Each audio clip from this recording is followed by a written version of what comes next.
Hello guys. Hello. Hello. Say hello. Hello. Ayan guys, andito kami sa labas. Andito kami sa dining namin. Sa dining. O, diba? Si Mingming andito. Uy. Uy, your eyes is so big. Okay, so today, December 14, walang electricity as of 1 p.m. So since last night, wala pang ilaw, and until now, wala pa silang update or whatever sa page ng Seralco kung kailan babalik ang ilaw.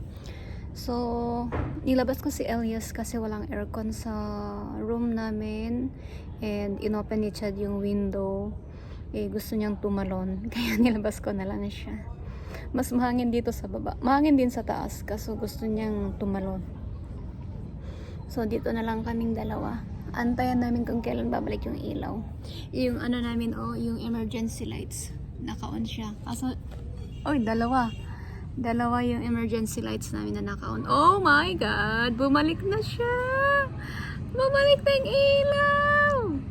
Okay guys, so mag-vlog muna ako about sa status ng electricity dito sa Siargao.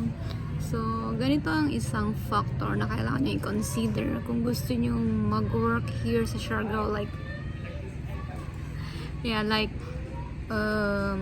working online. Kung yun ang trabaho nyo, medyo ano siya guys, hindi maganda kasi suddenly mayroong brownout. Like example, today nag-brownout siya since 7 p.m. until now. O kakabalik niya na, pero wag masyadong ma-hyper kasi mag-off din siya. Ganun yun pag bumalik yung ilaw, mamatay ulit siya, tapos babalik ulit.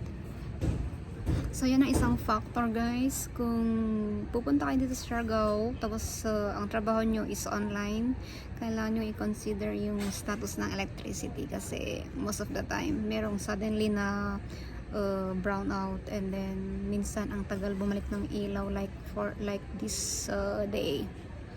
So, ayun lang. Gusto kong i-share guys na hindi stable pa ang electricity dito.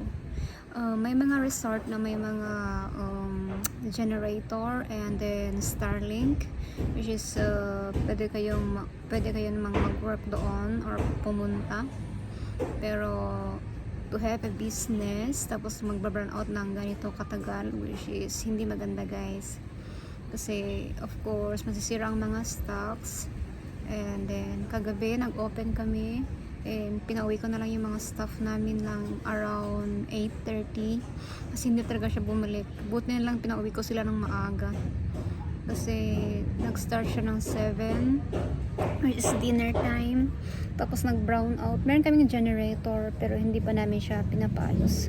Ang tagal namin siyang binili pero never namin siyang pinaayos. So ayun guys, isang not good sa Siargao is the electricity.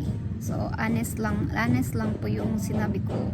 Kahit i-check nyo yung Seralco na page, may mga ano sila doon, may mga post sila about brownout. So pwede nyo i-check yung page nila kung kailan nagkakaroon ng brownout dito, which is laging all the time. Tapos ang mahal pa ng electric bill, and then ang mahal ng bilihin, ganun. So there are other things guys na hindi nyo nakikita online pero nangyayari dito sa Siargao. Like hindi nyo makikita na may isang tao na sabihin, it's not good in Siargao because there's always a brownout.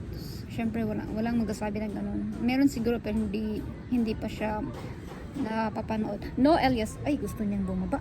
No, boy, you don't go down. Wait lang guys ha. No, it's dirty there. No. Okay, you stay na lang inside. Ayan, pinasok ko siya sa cage niya kasi gusto niyang bumaba sa sand. Madudumihan siya. Hindi ka pa naman siya pinapaliguan. So, real talk lang guys. So, first thing guys, gusto kong i-share sa inyo. Ang electricity dito sa Siargao is hindi pa siya good. Like, brownouts happening suddenly. And then secondly, mga bilihin dito sa Siargao, ang mahal na guys. And then what else? Internet connection. Although may mga resort and restaurant like us na meron Starlink, hindi pa rin okay ang internet dito. And then lately, may mga earthquakes. Oh my god. First time ko ma-experience ng ganong kalakas na earthquake. Like last week. So, lately, there's a lot of earthquakes here. Plus, maulan pa siya lately. Buti siya, parang 3 days siya na na mainit. So, ayun guys, ang mga reasons and other factors na i-consider bago mag-move dito sa Siargao. Bali, 1 taon pa lang kami dito. And, yun ang mga na-experience namin. So, yun guys. Kailangan pa mag-research pa kung maganda bang mag-move dito sa Siargao. Okay, thank you. Bumalik na yung ilaw. Bye-bye.